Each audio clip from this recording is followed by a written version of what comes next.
What's up, guys? Welcome back to From the Ground Up. This is Becky Allen, and today I want to talk about how I really think traditional pelvic floor courses are simply teaching pressure management, quote unquote, the wrong way.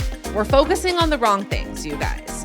So, first and foremost, most courses are teaching us to manage pressure, aka this kind of like downward force on the pelvic floor. Most courses teach us to manage this pressure, these pressure symptoms in our patients solely from the pelvic floor itself. They teach us to squeeze the pelvic floor. They want us teaching Kegel exercises, whether it's just, on the ground doing Kegels or doing a Kegel when you're having the pressure symptoms or when you're working out, lifting heavy, whatever the case may be. It's centered around this idea of pelvic floor strength training and kind of this thought process that a pressure symptom must be due to pelvic floor weakness, a weak pelvic floor. So let's just strengthen it, right?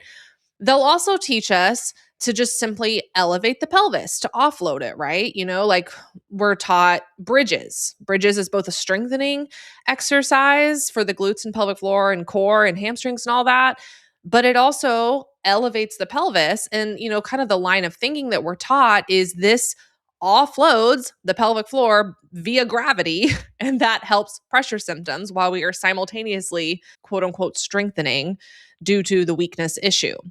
They also teach us to just give passive pelvic elevation, right? Which I'm not saying those exercises are bad exercises, y'all. Don't hear me say never give bridges, never give passive breathing exercises. Like, that's not what I am saying. What I am saying is those things are not addressing why the pressure is happening in the first place, and they're not going to fix the pressure symptoms. They are managing the pressure. That's why they're called pressure management exercises, y'all. Can we just also make a movement to stop managing things for our patients? Like, let's fix them? Question mark. Like this is just the line of thinking that I'm pushing back on, is like, why are we even giving exercises to manage a symptom when we could be figuring out why the symptom's occurring and intervening there so it's gone forever, fixed, nothing there to manage, right? So a way I like to think about this is picture a tube of toothpaste, okay? And of course you have the tube, and then you have the lid that screws on or off. If the lid is off, we have, the opening that the toothpaste comes out of. So when I think of pressure problems, pressure symptoms, pressure dysfunction in my pelvic floor patients, think of, their abdomen and thorax region, everywhere basically, from the pelvic floor up to, the diaphragm essentially, or the rib cage. We can even, go a little bit wider and say the rib cage. Okay. So that's your tube of toothpaste. And what's happening is the toothpaste is getting squeezed. So there is a downward pressure that is squeezing or pushing the toothpaste out of the hole, right? So traditional pelvic floor courses or, education or knowledge is teaching us to simply screw the lid back on tighter, right? That equals pelvic floor contractions, pelvic floor strengthening, Kegel exercises, things like that, right? Just tighten the lid and that will manage that downward pressure. But like anything, if I squeeze the tube hard enough, it can blow the lid off, right? Have I ever actually done that with toothpaste? No. But in theory, it didn't fix the fact that there was pressure, right? The pressure is still there. The pressure is still coming down. We've just simply put a lid on it and tried to screw it on tighter so that way the toothpaste doesn't come out.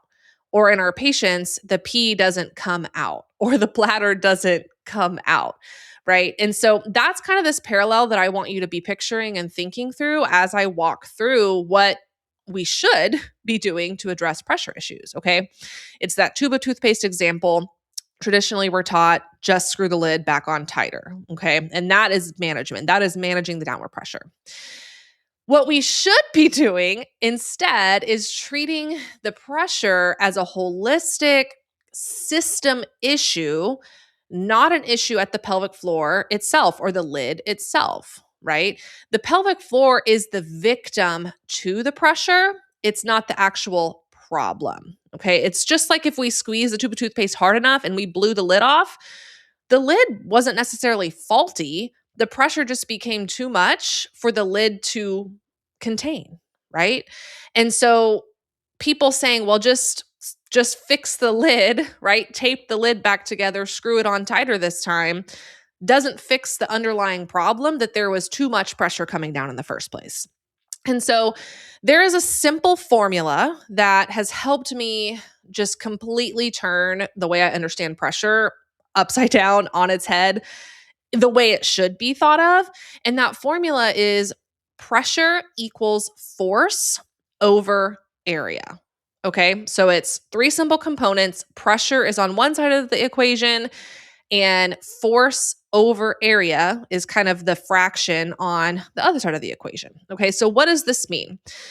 In simple math, we're in a math lesson today, you guys. In simple math, if we have one thing on one side of the formula or the equation and a fraction on the other side of the equation, that is called a proportion. And so what we can do is we can change either number of the fraction, and it is going to alter the one number on the other side of the equation. So in this case, we can change, if we have pressure equals force over area, we can either change the force or we can change the area, or you can change both, and that will change the pressure.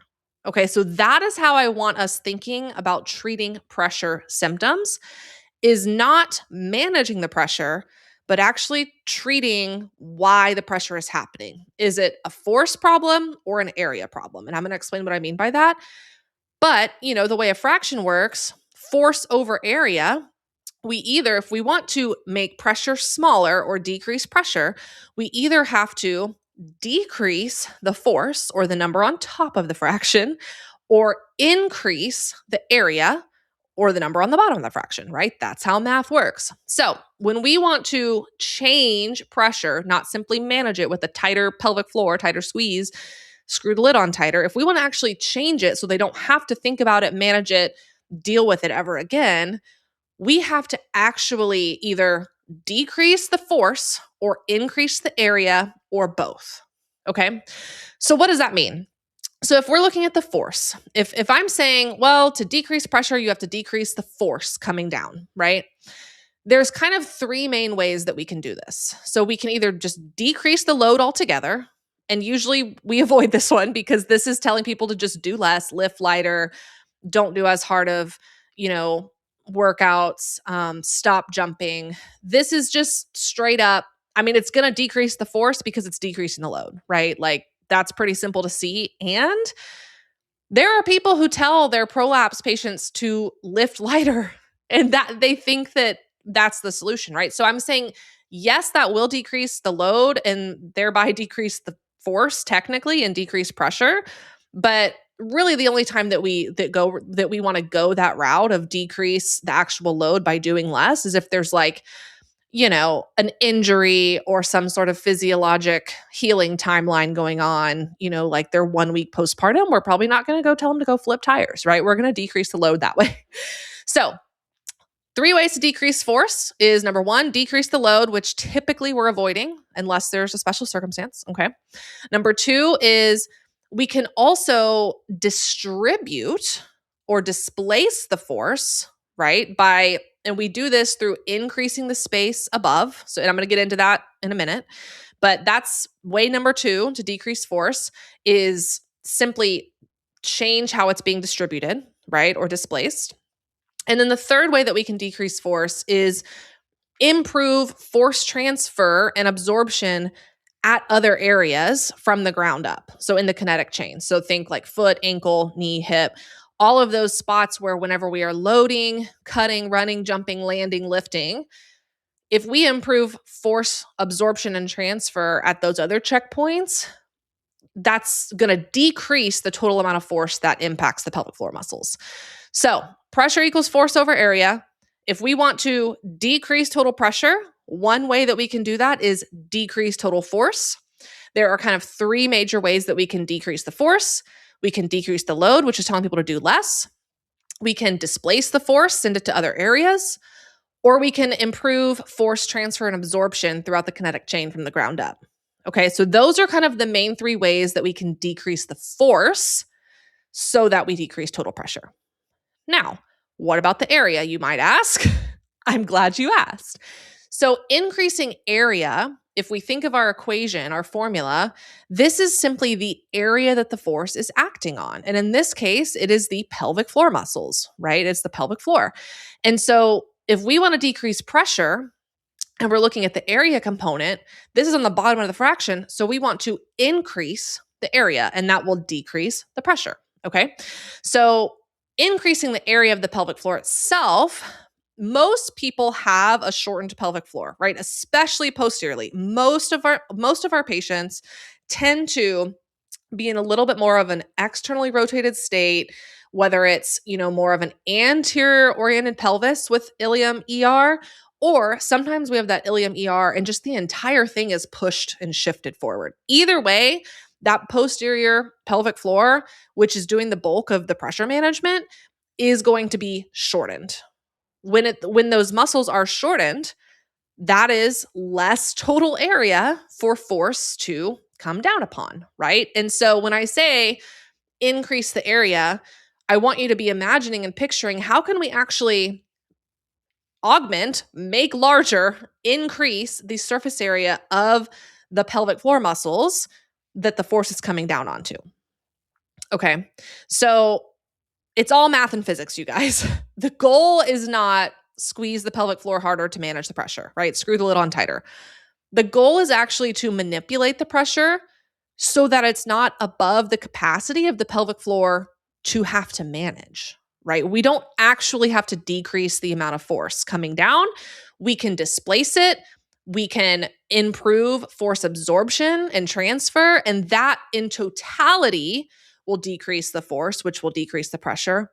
And or we can increase the area of the pelvic floor muscles in this case, which will in totality decrease the pressure. Okay, so those are kind of like the things that I want you thinking of. So what can this look like in our practice? So first of all, this is my entire framework, you guys. Like literally pressure manipulation, pressure displacement, moving pressure, absorbing forces, transferring loads throughout the human body is what I teach in my entire course. So if you haven't taken it yet, be sure you're on the wait list. The wait list is opening February 23rd, and these are the exact concepts that I dive really, really deep into in the course, and I give you 70 plus videos of exercises. There's some manual therapy techniques in there, all the things. So that was a little side note. Make sure you're on the wait list.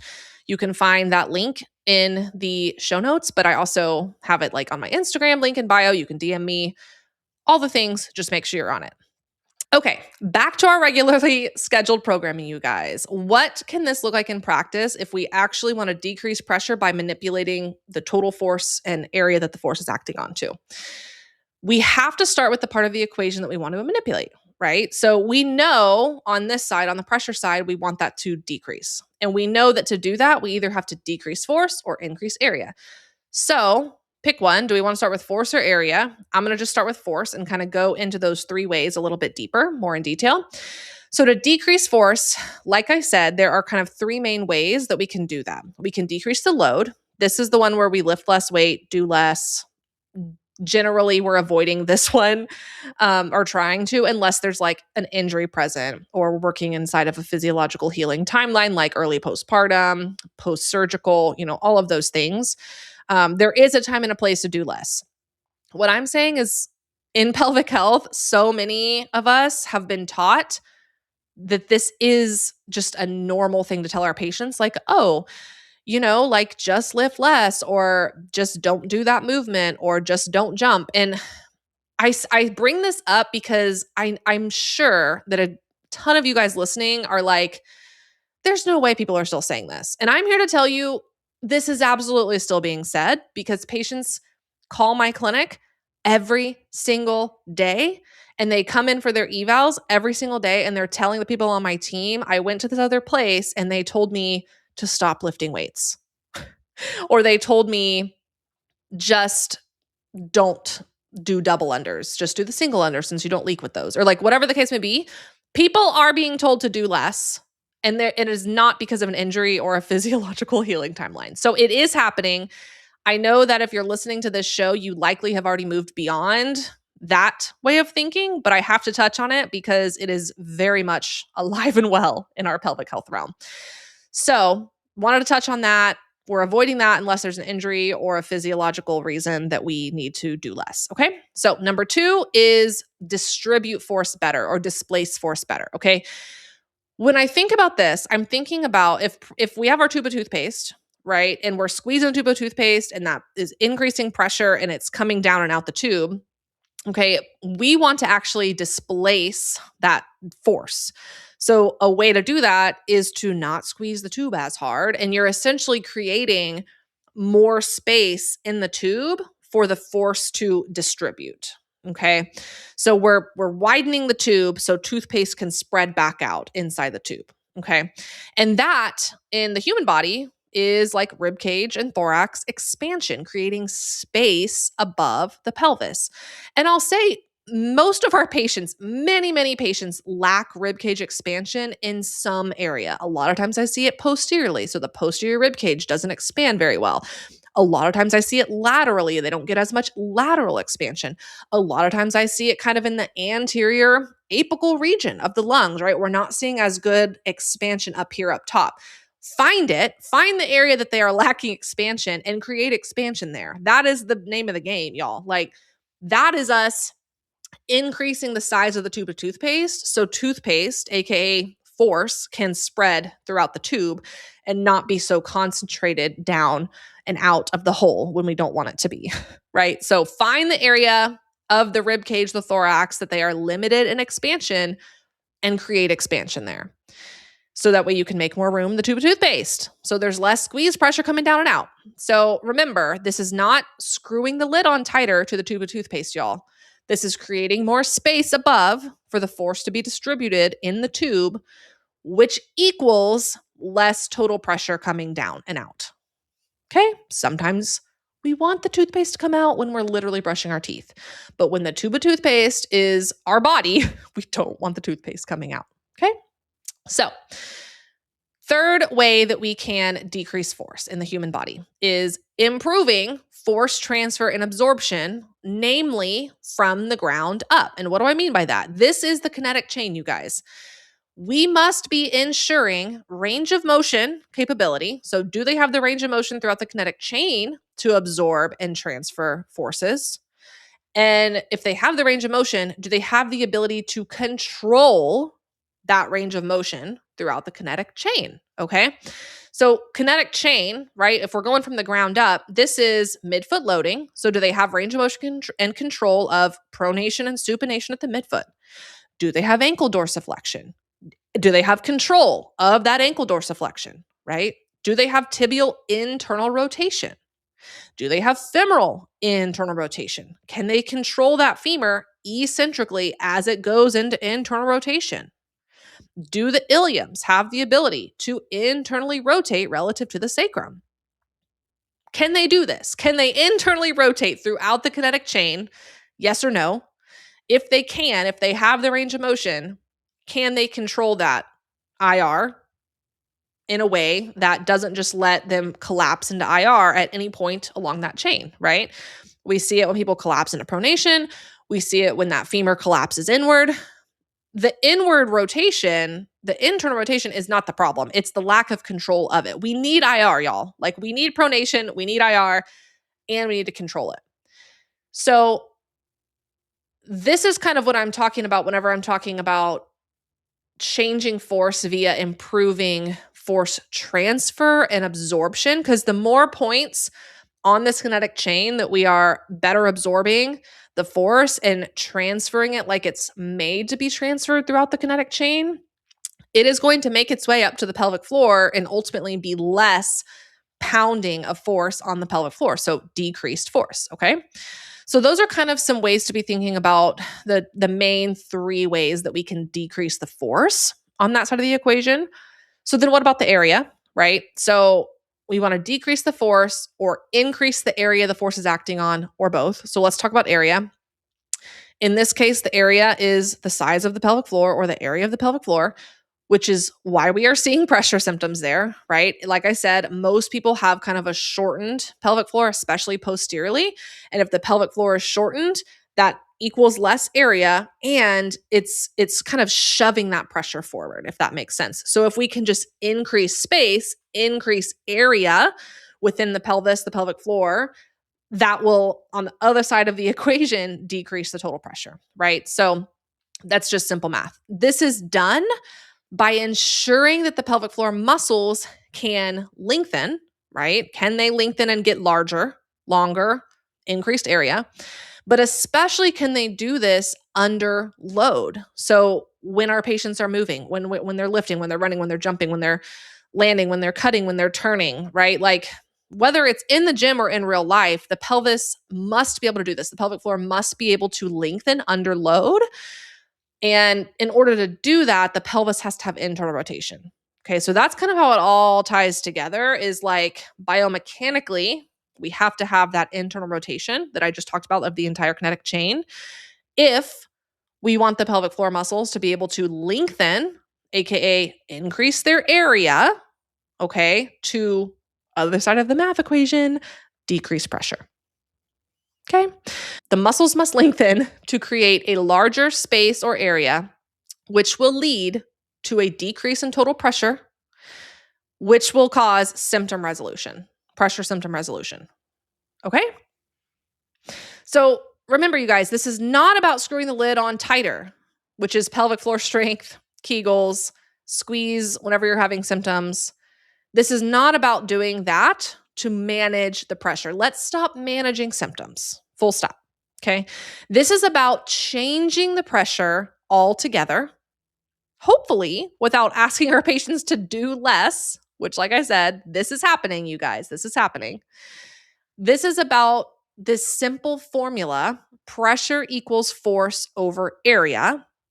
And it's about knowing how to manipulate the force piece of the formula and the area piece of the formula in order to change or decrease the pressure on the other side of the equation, which will resolve the pressure symptoms for good. No managing here, no screwing the lid on tighter, no Kegels, no squeezing. They will not have to do that if you have fixed this formula in their human body. Okay. So hopefully this was helpful. Hopefully you don't hate math and that this made some sense. If it did, please share this to your stories and tag me. You guys, it makes my day whenever I see that y'all are listening and enjoying and that this is being helpful to you. So please share to your stories, tag me, and send this to a colleague, right? Like if this was helpful to you, it's going to be helpful to someone else. So send this to another pelvic health colleague.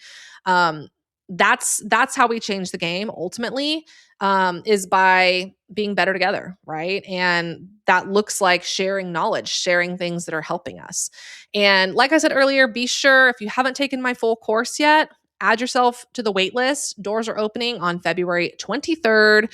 That is coming up super soon. I'm going to teach you my entire framework where I go into all of this in much, much more detail.